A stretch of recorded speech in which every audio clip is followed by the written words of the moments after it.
Welcome to Houston Sports Talk with your host, Robert Land. Whoa, all of a sudden it's getting super interesting here on our Texans postgame show. Tell your friends that we are on. Welcome to our live Texans-Colts postgame show. Thanks for checking into the best Houston sports podcast, part of the National Bleav Network, presented by FanDuel. And joining me, contributor and the Bullpen podcast host, Thomas Chavarria, along with Houston radio legend Jayson Braddock. And hey, you live YouTube viewers, you're a part of the conversation too. So hit us with your questions and comments. And Tom, the Texans 7-5 now, have won 5 of their last 6, are 1 game from the division lead, and had a lot of games go their way over Thanksgiving weekend. It looks good, brother. 4 weeks ago, I poured one of these because I knew it was going to be drama and everything wasn't good. CJ just got hurt. The team was struggling, and I thought I was going to need it to cope. And then after each win, I was like, all right, I guess we're doing it. So I'm still here. We're still drinking. I see the glass isn't no longer half full. It's all the way full. Yes, yeah, sir. Brian says, are we done with D'Amico on the hot seat talk? The people want to know. He was never on the hot seat. We can talk more about where I am with him. If anything's changed, we can do that as it goes on. But Jason Stroud, 22 of 35, 276 yards, no touchdowns, 1 pick, 75.4 passer rating. And he is back in the saddle. We'll get to him in just a second. But, man, Jason, look at the chances. 57% chance now for the Texans to make the playoffs, according to the Athletic Playoff Simulator. That's better than 50-50. And there's a 22% chance the Texans still win the division. I wouldn't have believed it 4 weeks ago, but here we are. Yeah, I'm right there with you. I think after the Denver game, the outset didn't look great, knowing you had Buffalo, you had Indianapolis, and you had Kansas City, that 3-game run.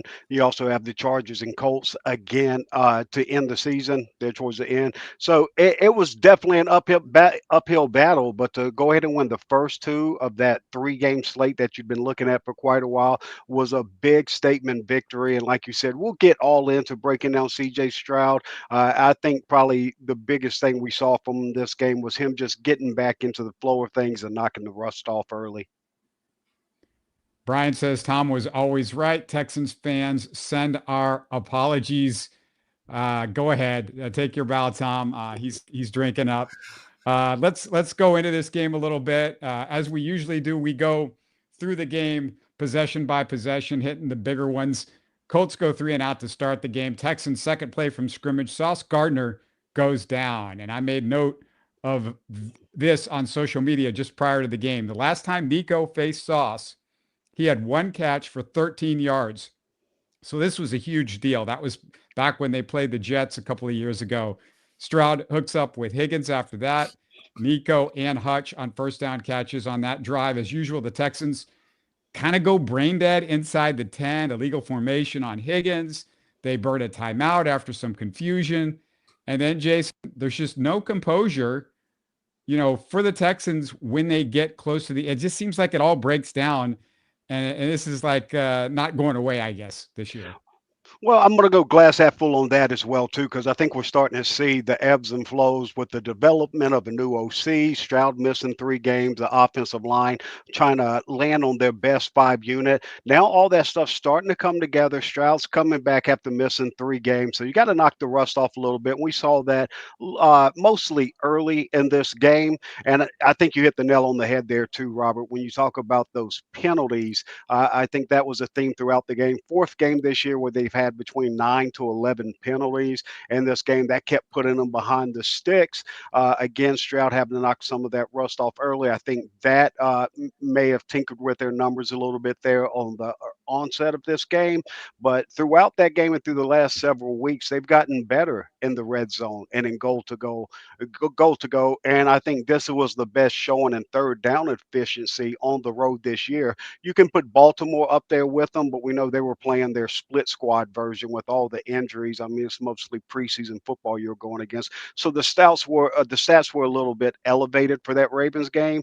But in this game, in a must-have win on the road to convert 6 of 13 on third downs, that was huge, especially in Stroud's first game back. Tom, the thing that I took note of is, usually the offensive line gets blamed for these penalties near the goal line, but this was not the offensive line issues for the Texans penalties in this game, at least on the offensive side of the ball, because, they weren't getting them mostly from the offensive line. This was tight ends, wide receivers, just not knowing where to be, how to line up. And I'm just surprised because it's November the 30th, according to my calendar. And you would think this would be stuff that they would have gotten rid of at least by September, late September or something like that. I'm just not understanding why it's taking so long to get this stuff right. Well, I think you have to understand that this is an offensive coordinator digging into his bag a little bit. So these are plays they don't practice a ton. And I think the other thing that for me was really key, especially on some of those penalties where they weren't lined up, some guys covered up, some guys not covered up. We're talking about young guys that are put in positions that they're not used to being in. Higgins and Noel, and even to an extent, I mean, he shouldn't be that way. But, Kirk's learning a new offense too. It's his first time in there as well. So I didn't love it. Obviously, there was the one penalty on Schultz where, couldn't hold his water. That can't happen. But for the most part, I feel like when you start trying to do different things with your offense and you're not running a vanilla, same basic formation, you're going to get some of these penalties. Now, the ability to overcome it, to Jason's point where, they were still converting on third downs, I think was huge. Yeah, it's funny. I think the fans look at it and go, what's all this, originality and stuff like it? We don't see it necessarily in some of the play calling. I think it was, who was it that was saying it was, let me get that name right. Mr. G King said, I didn't understand all the runs up the middle early in the game. That's a constant criticism with the Texans. I kept screaming for them to run the ball more on the outside. I mean, just, it feels like for a lot of fans, I guess, that it's the same old, but we'll see as the game goes along. Let's see what they did. Colts force another quick punt, thanks to the Texans do, thanks to Sheldon Rankin's third down sack. Texans next drive, a disaster when for the third time in the first few minutes, they couldn't line up right. Another penalty. CJ sacked after Ingram whiffs on Worley. So the Colts next possession, Will Anderson shuts it down, bulldozes the center right into Daniel Jones' lap. The Terminator causing total havoc, but the Texans offense still imploding early.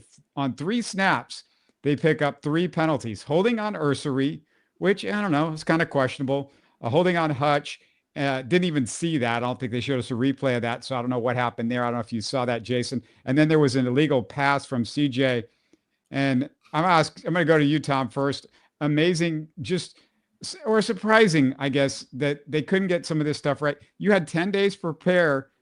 It's the biggest game of the season. And that was the frustration for me early. And you can go, it's early in the game, you can fix that, which, they won the game, obviously. But, these are just missed opportunities that makes the end of the game always. That's why you're always coming down to the end of the game with this great defense that, you're like, man, these guys are good. If we could just get this stuff right from start to finish. It's really difficult. It's easy to point to the 10 days and the extra time, but then you turn around, you have to balance, and that's something that I think D'Amico does a really good job of, is trying to balance. Okay, do I want to just have my foot on the gas pedal on these guys all the time? I think he gives them days off in there, because they played two games in 4 days before that. So there's got to be some kind of rest for these guys so they don't end up injured. And I think with the injury to Sauce and a lot of these Achilles tears and stuff like that, I think it's a lot of reps. And I think coaches are trying to pull back a little bit. Obviously, I don't know that. That's just me. So I don't know that they put all 10 days into this game. I think, they took some rest days. I don't think that this entire holiday period they spent, prepping for Indy, even though, like you said, it's the biggest game of the season. Ultimately, they got it done. There are so many games where all these things happen and nobody talks about it because they got the win. Had they lost, yeah, we'd be hyper-focused on all of it and going, this is why they lost this game. Instead, we're going, if they clean that up, maybe it's a 10-point win instead of a 4-point win. Colts finally get a huge play on the screen to Taylor, but the Colts muffed the snap on 4th and short when they tried the QB sneak with Tyler Warren. Turns out to be a pretty big play. And Jason, Stroud immediately gives it back on that terrible throw. he had plenty of time, but overthrows Hutch in double coverage. What did you see on that one? Yeah, I think with that being a 1st and 10 there, I still think the game's 3-0 for the Texans that way. Stroud just coming back. I would have liked to see Stroud take the change. You have Dalton Schultz come open. They had, I want to say, 8 in blocking, so you only got 2 guys out on a route. Instead of forcing it on 1st and 10 downfield into double coverage, take the change with Schultz. He's got a lot of grass out in front of him. That's probably a 10 to 15-yard play there, just being safe there. So I understand him thinking that, hey, this is a throw I can make and fit in the window. And I'm not sure, Hutchinson, he's not a rookie, but he doesn't have a ton of live action. So I'm not sure if Stroud's reading that to be ran a little bit deeper. I mean, it seems like, well, that's a lot to read into, but in a game of inches, if you're just taking a trajectory just a couple percent higher, you're a little bit farther downfield and you're coming to that same apex where the ball's coming down at. So it may have been something just as simple as that, or it may have been Stroud with a missed throw. I think he mistimed his jump. That was my take on it. If he takes that jump a little bit later, then maybe he's able to high point it like you want. Yeah, I was going to say, I just, whether he times it, mistimes it, whatever. There was too many times in this game where I thought Stroud threw it into double coverage unnecessarily. And we're going to get to some more of those opportunities that he had. We're going to continue with the first half in a second, but just want to remind you, if you're watching this live, we want to hear from you now. But even if you're not, we still want to hear from you in the YouTube comments. Make sure you subscribe on YouTube with notifications so you can get updates on the live shows and all our content. Had a great guest last week talking Astros, Rockets. We'll try to effort for another Rockets guest this week, working on that one right now. Definitely going to have a Chiefs insider previewing the Texans game this week. Keep an eye out for that. You also want to subscribe to us as usual on your favorite podcast app. Back to the actions in this one. Colts pay off Stroud's pick on Daniel Jones. Perfect touchdown throw to Pierce with Lassiter and Bullock in coverage. What did you see on this one, Tom? Did Bullock take a bad angle or just chalk that up to a perfect throw and catch right there? I'm going to tip my hat. I thought that was a great throw and a great catch. I think you had about as tight a coverage as you could have for 2 guys being there. I mean, there's a very small window to fit that ball in where he can make that catch where no one else can get to it. And Daniel Jones did that. Jason, what do you think? Will Anderson Jr.'s get off on that play. I mean, because he doesn't get home and because it's a touchdown, big touchdown pass for the Colts, things like this get overlooked. But if you go back and watch that play, I mean, it's just a thing of beauty how Will timed it up and then the explosion, he comes off the line. So beautiful get off, even though it doesn't show up in the stat sheet. Outside of that, I thought Alec Pierce did a great job with his shake off the line to get Kamari Lassiter a little bit high in his back pedal and flat-footed, so he had him turn around slow, given that spacing for Alec Pierce. And then to your point, what you alluded to, Robert, Kalen Bullock did take a poor angle to the pass. It is a game of inches, which I've already mentioned. I'll probably keep going back to that old adage. But to Tom's point, it's also an excellent throw from Daniel Jones, which he had a few of in this game that, to be honest, and not take anything away from, were just quality throws in big-time moments. And then Alec Pierce goes up and makes an excellent touch on it. But the difference in those inches are the angle Bullock took and Pierce off the line, getting Kamari a little bit high in his back pedal and flat-footed as well. Good stuff. And Golden Scholar says, I've given up on the team being disciplined. Can't blame me on that one. I would say it's just not going to happen. I just keep waiting for D'Amico to sort of tighten some of this stuff up. Nolmo said, is it concerning that all but one of the wins have been ugly? Does that correlate to having a deep playoff run? Not really sure on that, but it would help if they could get some more decisive wins, but this is what the Texans are at this point. This is what the NFL is. Yeah, well, that's true too. Especially the AFC this year too. We'll get to the AFC because it's getting super duper interesting in the AFC. After that touchdown, the Colts missed the extra point. I made a note because, that sort of mattered later in this game. Texans had a strong response, nice drive, but panic sets in for every Texans fan when Nico can't stay in bounds at the 5 after a first down catch. How the hell are we going to get into the end zone when we get inside the 10-yard line? We got to get outside the 10 so we can get into the end zone. Nothing worse than being inside the 5 for this offense. But hallelujah. Next play, Nick Chubb scores on that wide toss. And it's also good to see Cade Stover with the key block. He was struggling a little bit. I thought the first couple of games back looked a little bit better in this one. Yeah, and I think that's a great parallel to what we're talking about with CJ Stroud coming out and having to knock off those cobwebs after missing 3 weeks. Stover missed a ton of time. And in the first game, he didn't look like himself. And then you got a short turnaround with a Thursday night game for a second game. So, I mean, it's really in about a week and a half having to play your first 2 games back. It was great to see Stover bounce back. He looked like his old self in this game. Key catches, some key blocks. So love seeing that from Stover, but I also carried that over to Stroud, that how we saw Stroud get better after the first quarter, not make some of the same mistakes like Bell in a clean pocket, being able to trust your offensive line.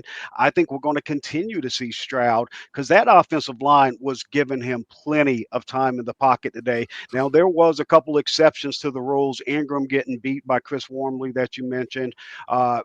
Really bad off the interior right to start and a couple other plays like that. But for the most part, they were giving Stroud time to pick them apart. And if you continue that going forward with Stroud continue to get back, getting the cobwebs out of his head and be able to go back to how he was playing, we saw through the second through fourth quarter for the most part, Stroud just really being able to pick them apart. And what hurt the team the most are those penalties that you led the show with, putting them behind on downs. And that really killed the flow of a lot of drives.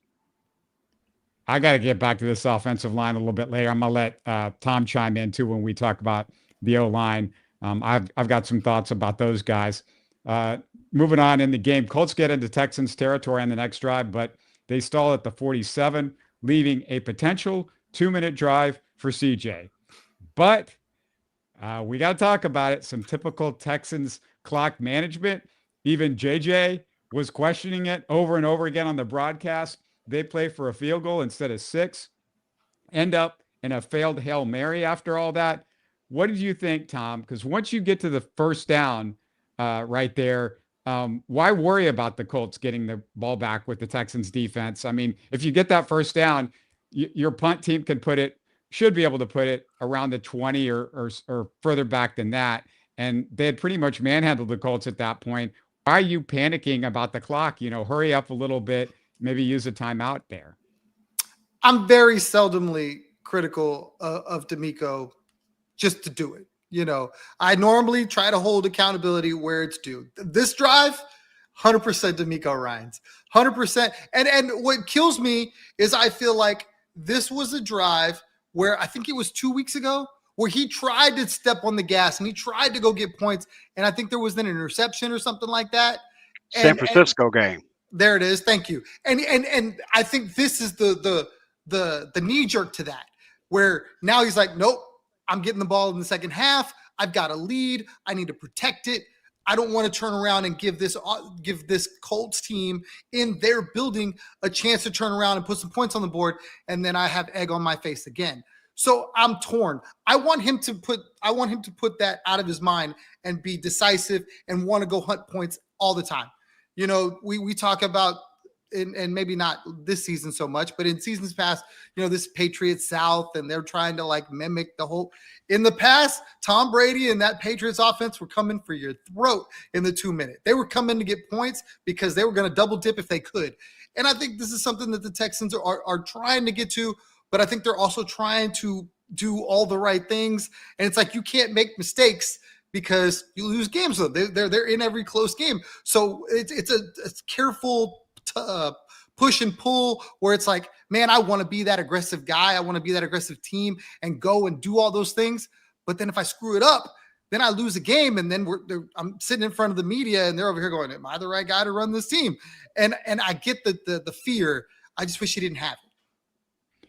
It's a little bit of mentality, Jason, because, you don't have to be this insane stuff that we see with the Lions where they're going for it all the time. There's aggressiveness and then there's stupidity, but that just seemed like that was the point where you got to be aggressive. And I think back to, this is the same DeMeco Ryans that was like, oh, I'm so confident in Davis Mills after he gets shut down 8 straight times or whatever it was against the Broncos.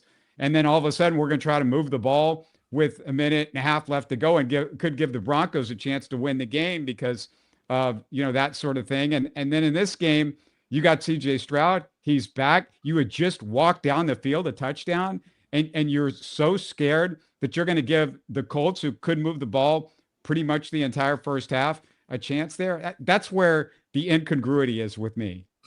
Yeah, and I'm going to tie this in. One of the comments in the sections talked about how much we keep crucifying Nick Caley, and him talking about the base when he says we, and he says how much falls on when we start blaming offensive players' execution of it. I think it's an excellent point, more than fair. I'd also bring that to this drive as well. Now, to both of y'all's point, I think live I was timing at about 1:20 to 1:30 in game time that ran off on just 3 plays. So no, the play calling, the offense, the wanting to get out and, like you said, Tom, put the foot on the gas needs to be there. But I also think player execution needs to be there as well. I think this was a drive with the Nico Collins jump ball to where he just stopped short. He stopped short. I haven't seen Nico Collins misplay a jump ball that bad maybe in his entire career.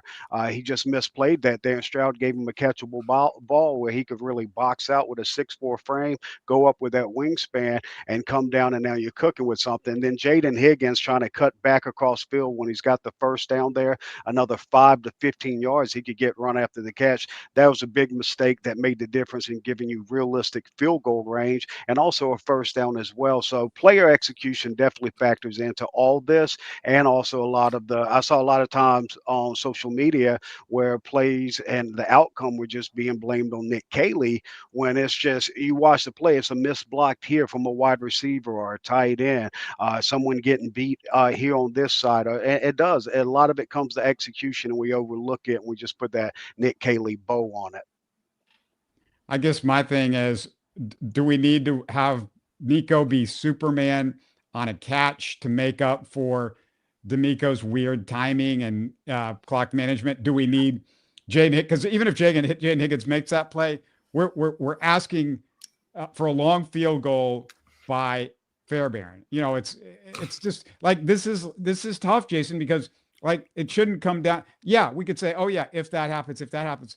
Why do we have to sweat it out so much? Why couldn't we have just taken a timeout and not run like 30 seconds or 40 seconds off the clock after they get the first down because you refuse to call one of your 2 timeouts, or at least hurry up a little bit, like at least a little bit quicker? Like they were huddling as though, this was like 3 minutes into the first quarter.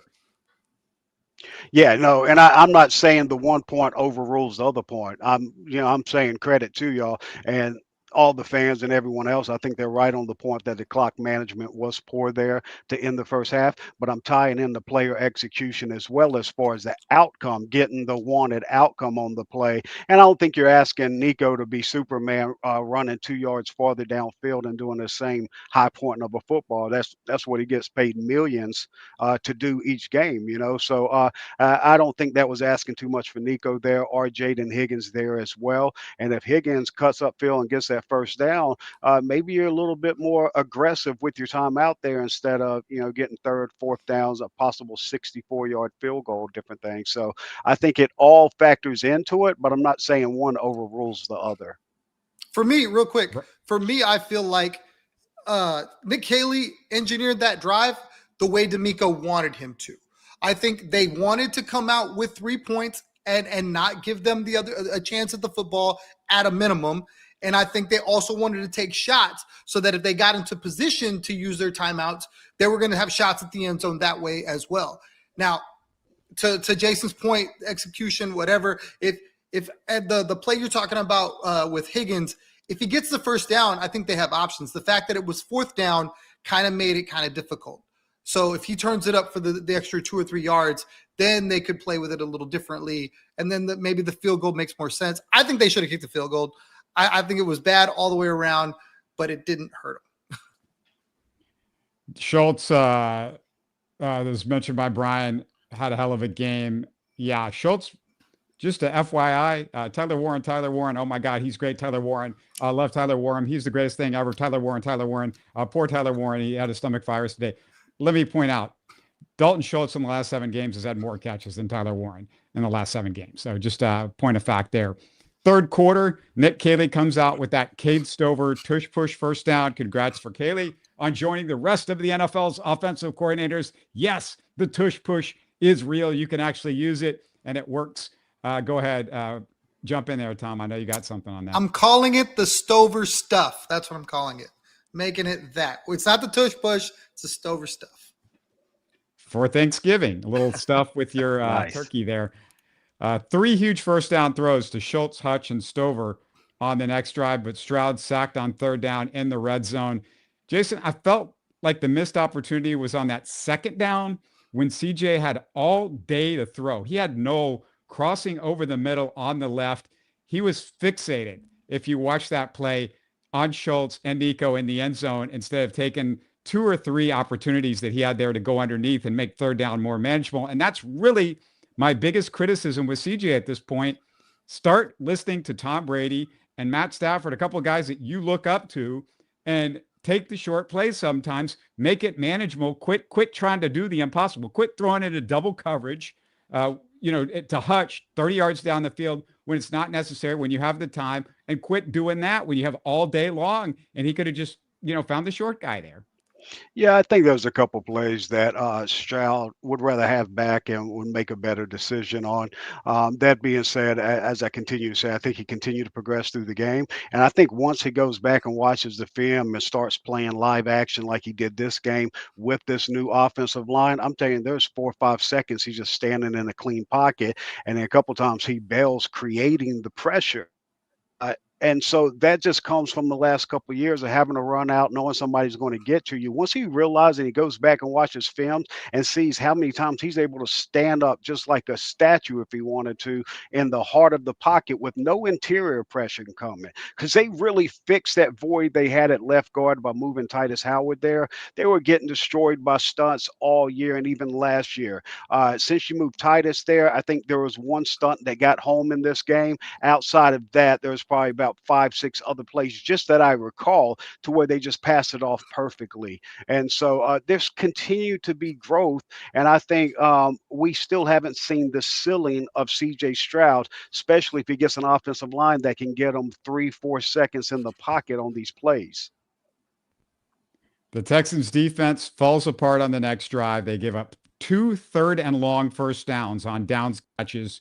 And then Bullock with a pass interference on 3rd and 19. And actually, there was 4 3rd down and long plays that they gave up. One of them, they got lucky because there was a penalty on it on the Colts. The next play after the Bullock pass interference, the touchdown to Tyler Warren. But Tom, kind of a bad sequence there leading up to that. Yeah, it's unfortunate because they got the 3rd down a few times. You felt like the 3rd and long where the guys could pin their ears back and get to the quarterback. I really got to give credit to the Colts offensive line because this was a team that I just thought was going to not be able to withstand the pressure. You got a quarterback that's not mobile. The whole world knows it. And he got sacked 1 time. I mean, you can't do anything but give credit to that offensive line. There were plays in that drive where D'Amico dialed up pressure, Matt Burke dialed up pressure, and you saw it, and he needed half a second to get there, and it didn't. And Downs came open for some of those plays. So it's not ideal. Obviously, you think they should be able to take advantage of that situation, but they're going to have moments. This is a really good football team on the other side. So after all that, can the offense respond? Well, Stroud hits Hutch on a couple of big throws to get into scoring position, but then a Schultz penalty on 1st down, and Stroud makes a couple of bad decisions on 1st and 2nd down. Nearly throws a pick when he doesn't see a Colts defender, tries to force it into double coverage to Nico in the end zone with Higgins wide open at the 20 and plenty of time to throw. But they catch a huge break when the officials miss the delay of game and instead call the pass interference right there. We got our second Stover. What did you call this again? Stover stuff. The Stover stuff.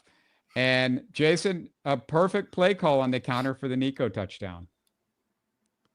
Oh yeah, absolutely. And you love seeing Dalton Schultz get out there. It wasn't just the receiving side of it. He gets out there on that Nico run with Xavier Hutchinson to not only pin in the block Hutch was initially on, but also take a second man out. So Nico can just power it in with that size. I mean, you like to see that more. At 6'4", you get him running at you. Most time you got linebackers and DBs out there that he's as big as if not bigger. One of the guys asked Big Al, I think it was Big Al said, Jayson, and I'll let you take this one. What is the Texans' offensive identity right now? Oh man, you know, that's hard to just really pigeonhole, and I think they're still finding out just in the growth in the red zone alone what they've done. I think if they had their way, they'd be able to come out and just pound the rock with that type of defense and just move the chains and allow Stroud just to make those manageable throws, those high percentage throws that you were talking about, Robert. But until they can just become efficient in every facet that they want to be, I don't think you can really say that they have an identity. They go with what they think best works at that moment, similar to what happened on the Nico Collins touchdown. I mean, I don't think you would say that's their identity. That's outside of the norm, but they're still, especially in those trouble areas, they're starting to mess around a little bit, tinker with it a little bit to see what they can become efficient on. And they found something in Woody Marks, and I'm sure we'll talk a lot more about him. But they still, on a lot of those runs early, Nico Collins doesn't get a block. Cade Stover trips over Blake Fisher's foot to close a hole because he can't get his man. So there's a lot of little small stuff, and a lot of times we're black and white. We don't talk about that gray area, but a lot of these failed runs, so that's lacking the consistency, is happening on the perimeter with your tight ends, with your wide receivers, or maybe a guy trips.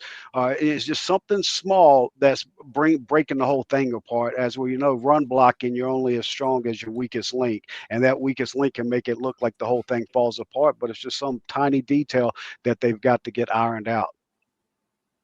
Tom, what did you think of the angle that they showed on Fairbairn's extra point? Because for me, unless there's a camera right below the upright, and I got to tell this to the broadcast crew too, you got to trust the official. He's got the best angle of everybody. He's looking straight up, straight up the upright. I mean, that's how you tell if the ball's over the upright. Yeah, it definitely wasn't a good angle. It seemed like it came off of, if you're staring at the play, to the left. So that would have made that angle over the top of the upright hard to see because you're looking at it like coming across it. I thought it was fine. I mean, what if they can't review it? What are we going to do? Like, we can complain about it all we want, but like you said, he's got the best angle to it, and it doesn't matter what the camera looks like behind it. Colts have stuff to gripe about, and we're going to get to that later, but that's not, to me, something that you can gripe about because the official has got the best angle of everybody in the entire building. And, blame CBS, JJ Watt, and broadcast crew because you guys maybe should have, pay an extra $3 for a camera. I mean, one of those ones that I've got on my doorbell or whatever. And so we can see the angle right there and know if that thing was over the upright or not. Colts drive into scoring position after that, but welcome back Jalen Petrie. He stymies the drive. Third down pass breakup. Good stuff from Jalen. Love seeing him with the concussion helmet on. Maybe more guys who just start off with that. I don't know why not. It's kind of cool looking anyway. After the field goal, Stroud hits Nico and Higgins for a couple of first downs, putting the Texans into scoring position. And now we get to the two Stover tush pushes. And Jayson, it looked like D'Amico should have challenged the spot of the first one because that was a terrible spot. And even if they don't get the first down with the challenge, which they might not have, I mean, that was, to me, still iffy, but it could have gotten them inches away instead of half a yard, which is what they need on the second one. Yeah, I think that'd be a valuable challenge. Now, there's different points in the game to where maybe you don't make that decision, but at that point, I think when you to go in and lose a challenge, and you only have a select few opportunities, I think that's when you definitely roll the dice on and take the risk. And just think how much it sways the thought about the Stover stuff. Trademark. Ricky Bobby Inc. or Thomas, one and the same. And so I think there, if you do challenge that and win it, you're 3 for 3 on that play. But I think leaving this game and going 0 for 2 there on key situations late in the game on a play, I think it really changed the perceptions from Texans fans to the point that if he actually picks that up or they throw the challenge and it gets ruled that he got it, which I think he did, then you're talking about 3 for 3 and everybody's praising the adaptation of the offense with making that move to Stover. And here again, we keep going back to how this offense has continued to evolve and get better. This is still Nick Caley's first year as an OC, and we're seeing him learning on the job. I hated it. I was going to ask you what you thought about it. Go ahead. I hated that they didn't challenge it. I understood it because you were potentially losing the timeout. And if you don't get it, now you only have 2 timeouts, and then you're worried about, late game situation, not having a timeout. But I thought it was the absolute right call. What I hated the most was you saw Landry Locker and every talking head on social media going, oh, wow, everybody just thinks they can adapt what other teams are doing and yada, yada. I'm like, it's so dumb. Like, it worked. It worked. And we should be like, thank God, because they can't do it with a QB. We've seen it. We've proven it. They don't want to do it. And now they found a way around it. And I thought it was great. I'm like, there's our goal line, whatever. This is the answer. This is what the Texan fans have been after. And then it doesn't work. And everybody's complaining that, oh, well, see, they're just trying to copy somebody. It didn't work. I'm like, that's so dumb. And look, you know me, Tom, like I stick to my guns on this thing. I have said from the get-go, why aren't we doing the quarterback sneak? I'm not backing off on it. Even when it failed, I'm not backing off on it. I heard from one of my close friends, he's texting me like, oh, it's dumb Nick Caley again doing 2 straight quarterback sneaks. And I'm like, yeah, you should be able to get 2 quarterback sneaks. And it's worked the quarterback sneak. Let me just remind everybody, whether it's been CJ Stroud or whoever they've done it with, has worked, I think, every single time they've done it this year. And it typically works with everybody every time. And I asked him, what do you want them to do? Because nobody likes it when they run up the middle because this offensive line can't push anybody back up the middle. Nobody likes it when they run outside because you don't run it outside. It's too hard to run outside on short yardage. The question I have to everybody is, what should they do? And my point, Jayson, was the only thing I would have disagreed with besides the lack of a challenge is when you go up and you do it the second time, instead of like the first time they rushed and kind of did it, and which I thought was the right way to go. The second time, what I would have done if I were the Texans is hard count it. Like make the Colts think about jumping a little bit, and then you get them off balance and you get them on their heels. Either they jump or they don't jump right there, but give them a little bit of a hard count. And then when they don't jump and they're relaxed a little bit, then you got them on your toes or on their heels, and then you can go for it right there. That would be the my only minor criticism that I could have. The other thing I was thinking about is it's weird that they were trying this with Stover the whole game when you've got Davis Mills, who's the backup and has taken a ton of snaps for you over the years. And if you want to bring in somebody that you're not worried about maybe getting hurt at this point, it's Davis Mills over Cade Stover, who we assume wasn't taking a whole lot of snaps over the last few months with the injuries that he's had. Well, we've seen a lot of different NFL teams go to that tight end, especially here lately, just going to that tight end to get you that exercise, because now you got a big body out there. You're talking about 240 plus pounds on most tight ends, and being able to get that push behind them. And I don't know what the updated analytics are for the Philadelphia Eagles, but the reason they do that tush push, no matter how much people hate it, the success rate's between 85 and 92%. And so you took the words out my mouth, Robert, when you talk about the same people that were a couple weeks ago criticizing on 31 and 4th and 1, dropping back 5 yards and handing it to a running back. Why not just go forward for a couple inches, which I agree with, are the same ones that's going to, really hate these decisions here. And the same ones that loved it earlier in the game when they worked the first 2 times and went 2 for 2. So the things I really don't like is, one, we make responses based on the outcome with the decisions. People didn't hate the Stover stuff there back-to-back times. They hate that it didn't work. If they review that third down, it's the greatest play. They're the smartest. They're 3 for 3 in the game. And that's not hyperbole. Every single one of the people complaining about it would talk about how great of a decision was and how successful it was and how smart it was for the Texans to adapt that into their offense and find success with it. But I think in the moment those two stuffs happened, also not being able to get them those 2 times in those key situations, that magnifies this times 10. If this earlier in the game, if everything's inverse and the 2 misses are earlier in the game on this, and they're on that 3rd and 1 or 4th and 1 late in the game, they convert those. Despite making the same decisions, the same 4 times, the way we process that, our perception of it is going to change based on the outcome of the plays. Golden Scholar says tush push works because Jalen Hurts squats over 600 pounds. You know what, though? It works pretty much when anybody does. I watch around the NFL, and most of the time, this stuff works. And, Jalen is not just doing it himself. He's getting pushed. That's why it's called the tush push. He guys behind him and to do it. And, it's just not the simple quarterback sneak. So, you've got British Brooks and you got Jakob Johnson behind him too, helping him out. Was there any part of you, Tom, that thought about going for the field goal there? Because that's 7 points, and worst thing that happens after that is overtime if you make the field goal. Oh, 100%, 100%. And I think the again, that's the push and pull that D'Amico has with trying not to screw it up. If it's a full go aggressive, I'm not worried about answering for it not working. You go for it and you don't look back. I was kind of surprised in a way because the textbook normally says, nope, take the 3. Now it's a 7-point game. They've got to go the length of the football field to beat you with a touchdown or tie you with a touchdown versus beat you with a touchdown. And I'm kind of, like I said, I'm kind of surprised.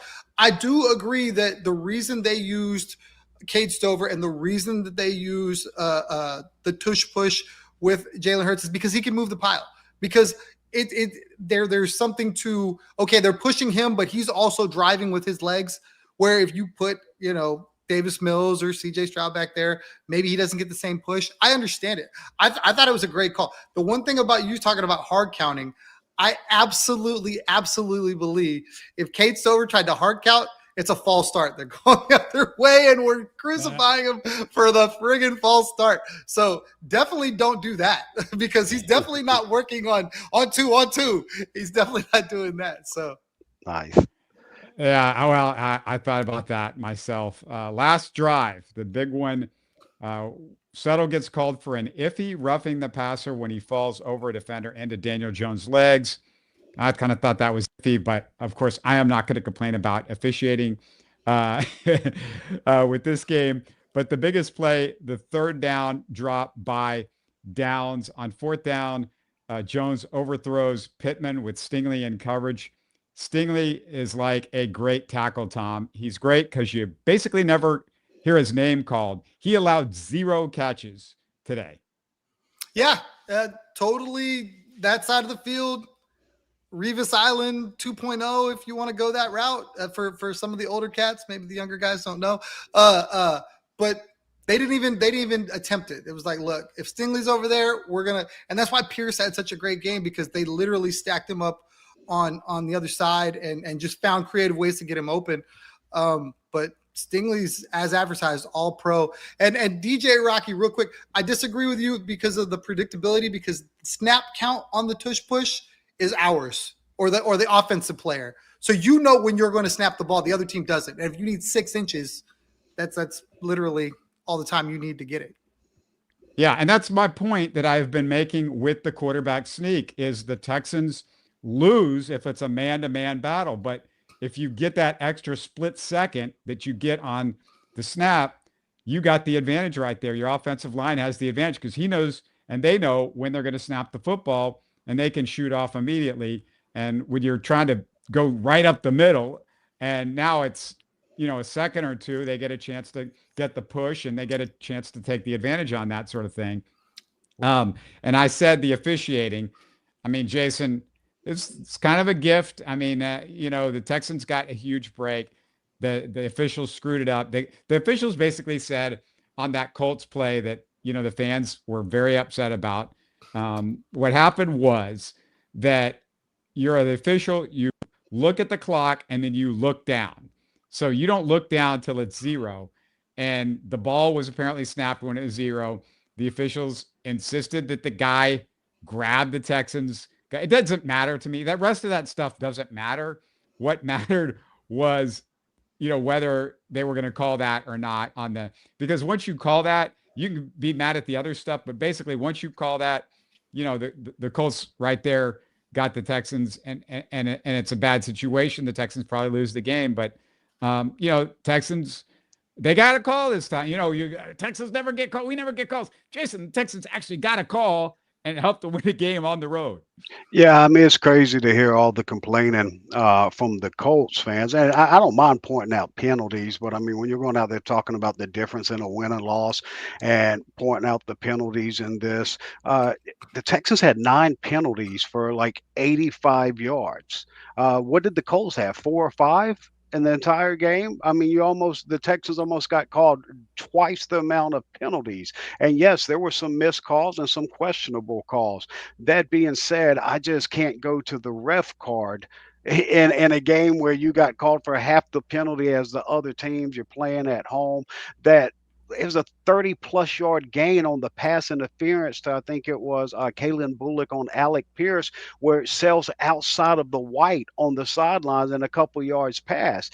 Everybody knows that if it's an uncatchable ball, you can't call pass interference.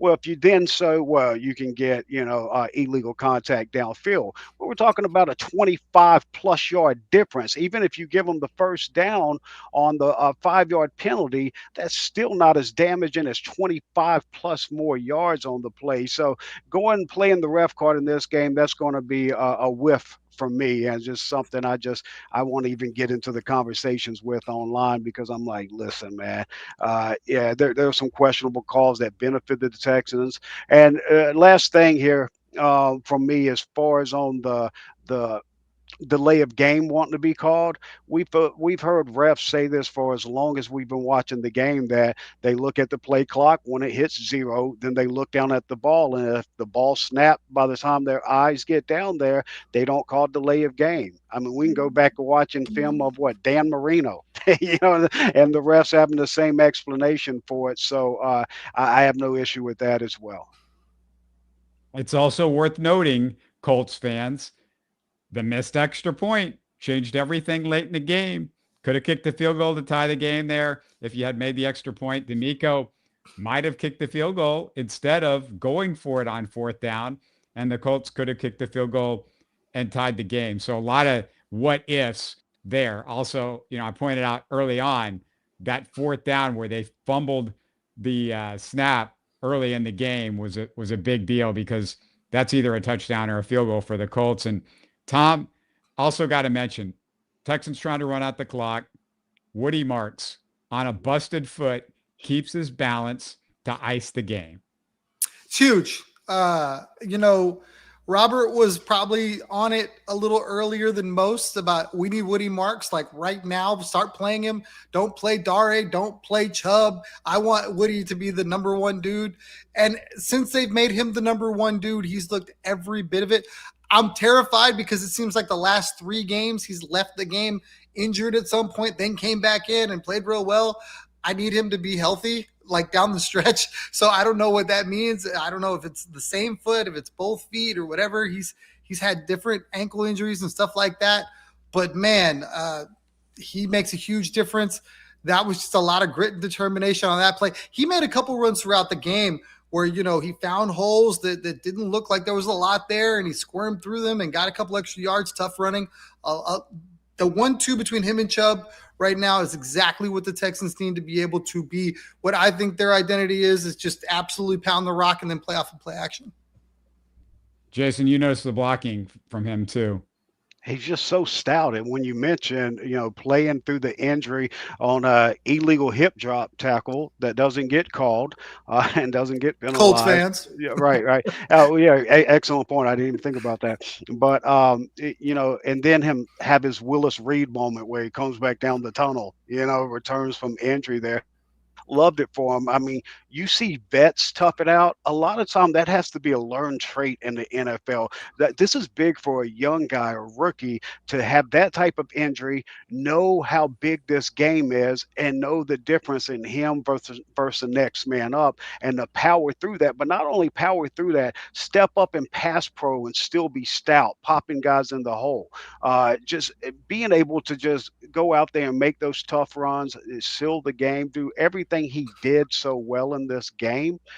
So yeah, the arrow's pointing up on him. I do have a little bit of concern, like Tom mentioned, with the injuries just keep popping up and everything. I mentioned going into this game that I'd like to see Jawar Jordan, their 6th-round pick from last year, 2024's draft, get some run, despite the lack of not being a big body.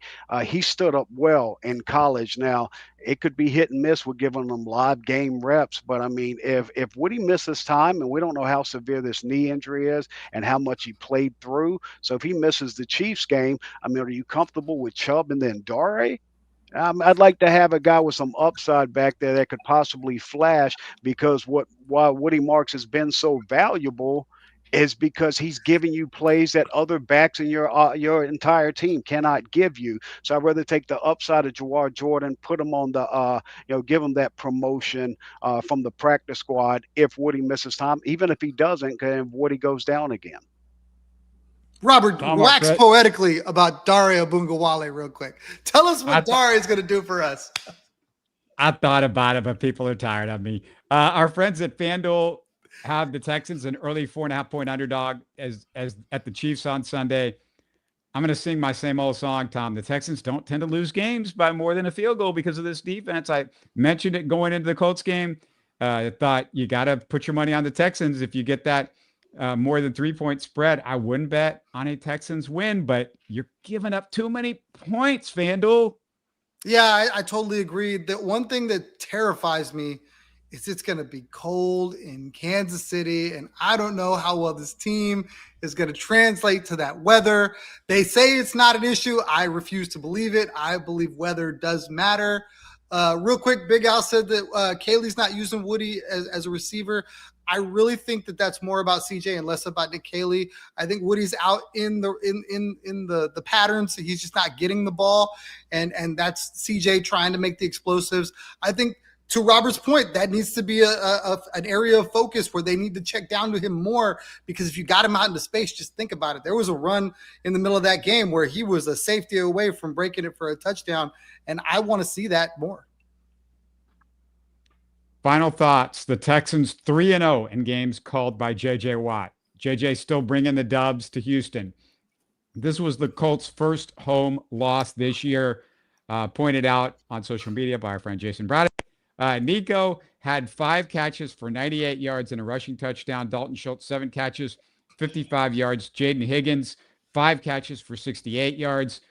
Jayson, he quietly had another really solid game, 23 catches for 241 yards in his last 6.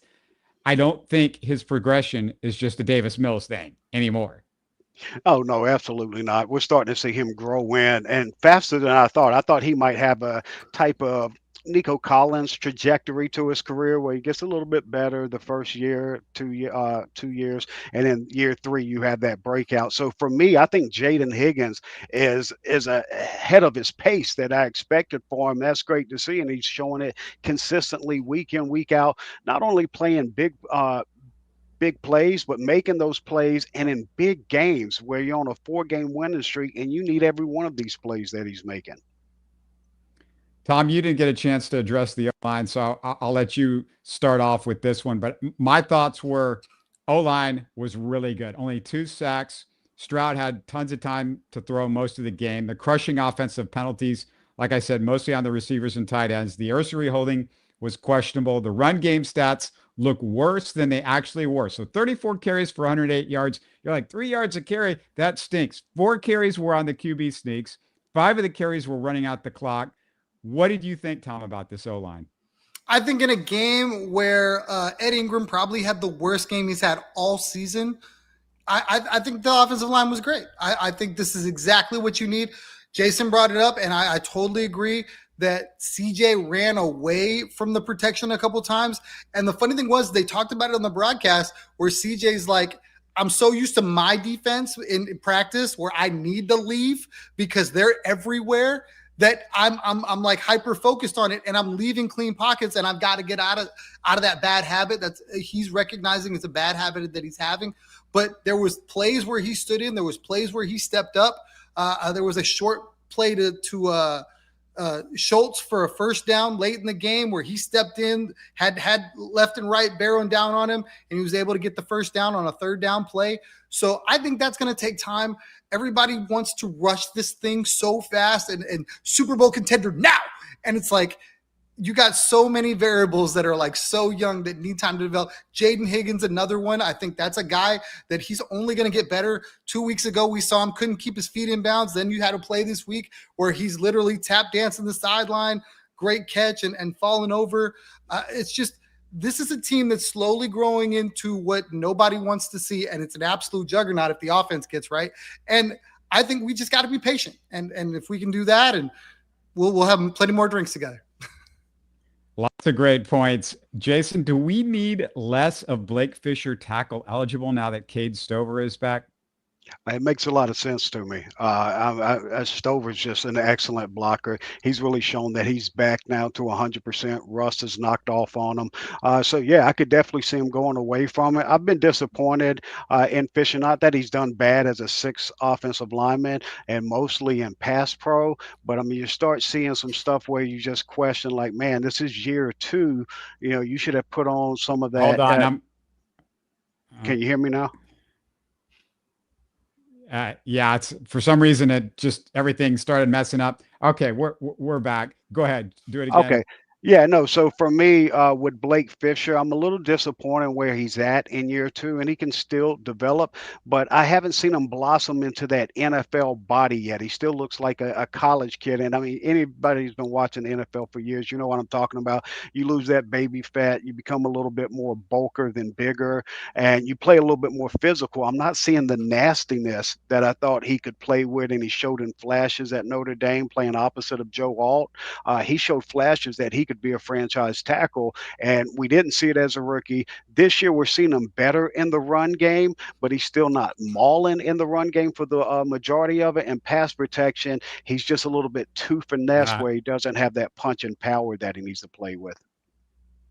I think the Colts fans must have pulled fast one on this last couple of minutes, but let me go to you, Tom.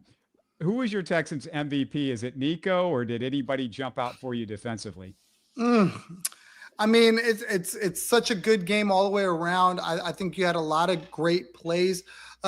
Nico Collins is hard to argue with because that's his first rushing touchdown ever, which I thought was crazy to me. Like, why aren't we handing this ball to this man on a jet sweep once in a while? Because we see what can happen. I think he's a big guy that should get the rock a little bit more in the red zone like we saw.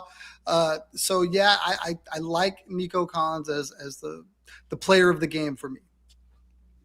The Texans safety position appears jinxed, guys. The Gardner Johnson and Jimmy Ward situations have been a disaster. MJ Stewart is out for the year. Now, so is Jalen Reed, it looks like. He broke a metal plate in his forearm that he had put in there when he was at Penn State. Let me try to go back to Jayson for this one. Hopefully the audio is a little bit better. Do you see a future for Jalen Reed? How's he looked for you? Yeah, this was disappointing for me, just as watching the game. He's so much fun to watch. You watch that last game. He's all over the field. He's exploding to the ball. I called him a magnet, man. And when he arrives with a pop. So it's almost like a linebacker in a safety's body, the way he hits.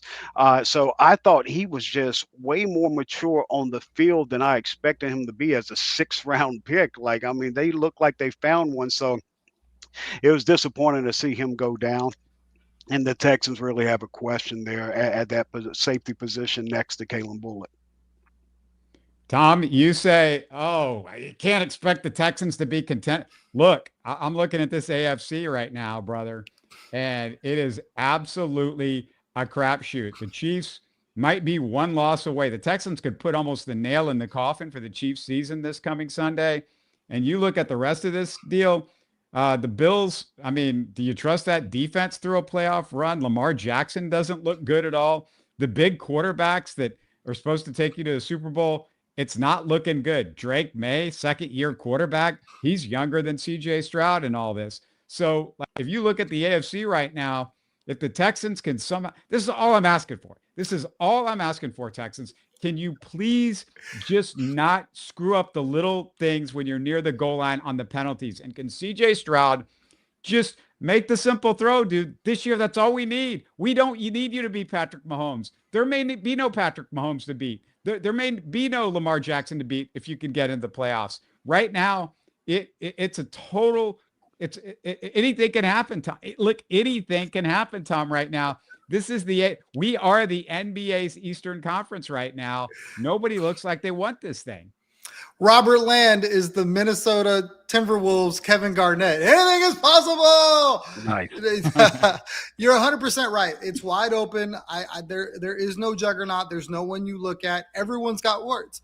And I mean, people will look at the Texans the same way and go, look, their defense, otherworldly. Their offense, who knows? So at the same time, it's I feel like it's easier to get there. You can see an easier pathway for the Texans to get to that point where they could be a team that no one wants to face. And that's why you see Stephen A. Smith and these guys in the national media talking about the Texans now, where they weren't talking about them 3 weeks ago. So I think you're 100% right. This is definitely a team that if they could just do the little things correctly and put just enough points on the board. This was the first game all season the Indianapolis Colts have been held under 20 points. And that's saying a lot because it's the number one offense in all of football. So if the Texans can find a way to score 24 points, they're going to win more games than lose. And that's all we're asking for. And I think it can happen, but I think it's not always going to be sexy. And I think that frustrates a lot of fans. They want every drive to end in a touchdown and no drive to end in a field goal. And sometimes 3 points is going to be okay. Let me ask you guys this. If you were a Texans fan for this year, and I'm not comparing the two quarterbacks, I'm just saying that type of event to get there, would you take a Rex Grossman Super Bowl? I mean, Rex Grossman went to the Super Bowl with the Bears, and I mean, they're outmatched. They lose the Super Bowl. But for a team that's never got past the AFC Championship, and obviously CJ Stroud's a better quarterback than Rex Grossman. So before that comparison gets twisted, let me nip it in the bud. But my point being is to what Robert's saying, it's anybody's year. The NFL's always wanted parity, and they've got it now maybe more than ever that I can recall. What team in the AFC scares you? Yeah, Tom, they can point out the Texans' warts, but that's what puts them in the same company with the other top teams. Because New England, go look at their schedule right now. You have never seen a weaker NFL schedule. I mean, they're fugazis. Hopefully y'all have watched, Donnie Brasco, excuse me. But they're fugazis. Who are you scared of? The Pittsburgh Steelers, the Baltimore Ravens? These aren't the same Steelers and Ravens of the past, which Robert illustrated perfectly. Then you're talking about the Indianapolis Colts and Jacksonville Jaguars. You've already beat both of those guys. Yeah, you split with Jacksonville, but you beat both of those guys. So who scares you in the AFC? Who can you not play with? And the answer is you can play with anybody. So yes, there's two paths to the playoffs. They're now back in the hunt. They've never won the AFC South 3 years in a row. They're now back in the hunt to do that for the first time ever after winning the last 2 years. And so, I mean, they can accomplish that feat they've never done before. And once you get to the playoff, this year more than ever, but every year is anybody's game once you get to the playoff because it's a completely different atmosphere. And you've got two paths to get there, through the division or through the wild card. And you're behind, 3 teams by just one loss, if I'm not mistaken, for the wild card. So there's so many routes there. Texans finally, maybe for the first time this season, I'm pretty sure, control their own destiny. And after starting 0-3 and 3-5, sitting here in week 12 and being able to control week 13 and be able to control your own destiny, that's got to be a big relief for where the Texans fan were after the first month of the season. I made a point either yesterday or the day before on X that you might want to take a little piece of the Texans at 35-1 because that's what they were just a day or two ago, 35-1 to win the Super Bowl.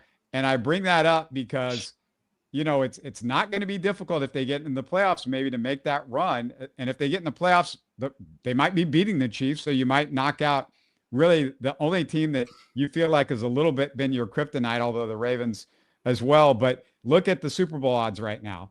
The Rams, Seahawks, Eagles are all ahead of everybody in the AFC to win the Super Bowl. Green Bay is tied with Bills for the 4th spot. The Texans are now up to 27-1, so they jump from 35-1. Still, you might want to get on that right now at 27-1.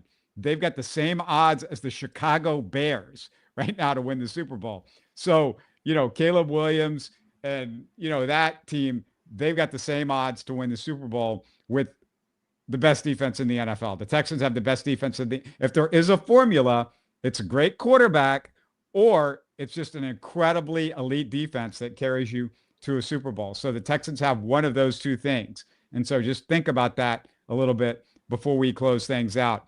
I also want to throw out the fact that Tom Scott, go check him out on the Bullpen podcast with his friend James Roy. Good stuff over there.